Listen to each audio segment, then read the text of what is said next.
In this lesson, we're going to talk about how to use the whiteboard.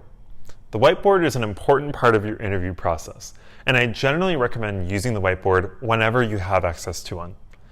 The whiteboard allows you to communicate things visually in addition to just verbal communication during your interview. This can be really important for explaining tough concepts, for figuring out how you want to explain things to the interviewer, and for just getting a point across in a crystal clear manner. So I'm going to go through about 6 tips with you today on how I generally recommend people to use the whiteboard during their interview. The first one is to enumerate. And this may come up a lot in our videos, but generally what we recommend is for candidates to always break big problems down into smaller chunks. Whether it's through numbers or through bullet points, it will create sort of a post-it effect where you can treat each idea separately, organize them in different ways, and communicate things in a much clearer, structured manner. So when you can, always try to enumerate your concepts, like I'm doing right now. The next suggestion I have is to put things in space.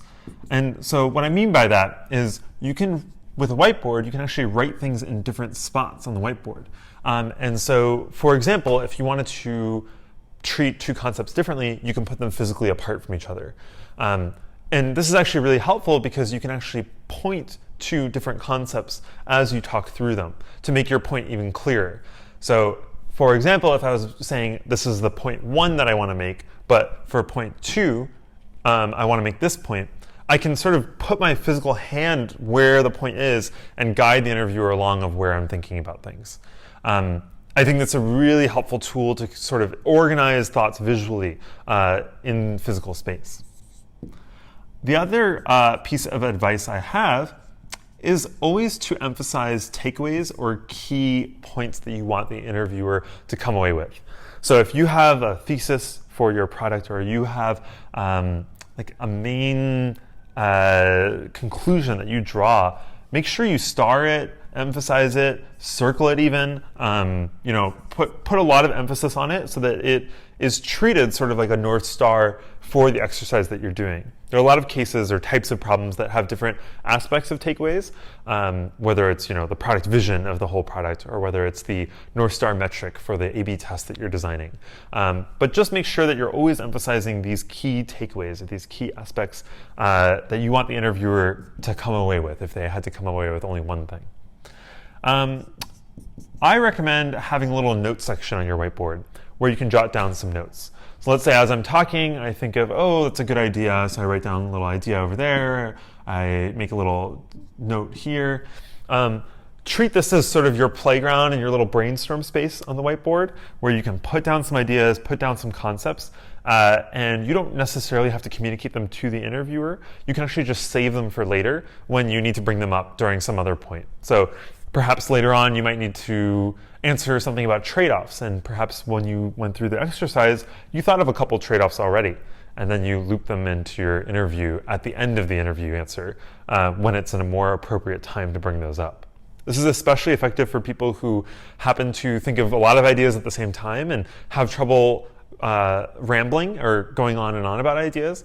If you have a point that might not be super related, you can write it down here and then come back to it if you need to. My 5th suggestion is always to diagram. Diagrams are great ways to communicate concepts. If you can diagram something, it's usually better to diagram it, whether it's a simple UI mockup or maybe even just a little system of diagrams of how you're trying to explain a concept. A lot of people are shy about drawing because they think that they're not good drawers. And trust me, I'm not a good drawer either. I suck at drawing these things. However, it's a really good way to get something across, even if it's a crude diagram, even if it's a really crude diagram with messy lines and things like that.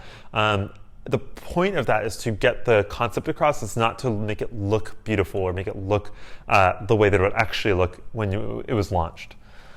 On the point of messiness, the last tip that I always recommend is to keep things legible.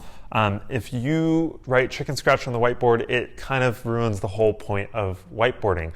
You want to communicate concepts clearly and effectively to your interviewer, and if they can't read them, it won't work. One simple tip on this point that I really like to recommend is to leave a little bit of space between your points that you're trying to make. So in this case, let's say I thought of a new point that was a 1.5 point. So I still have a little bit of space on this board to fill in that point and to draw it out. It may get a little messy if you do that too much, so depending on how much space you need, I would practice a little bit at the whiteboard and make sure that you're in the right, you're organizing your thoughts clearly and effectively. But it does help to have a little bit of space and to just be intentional about the legibility when you write it on the whiteboard.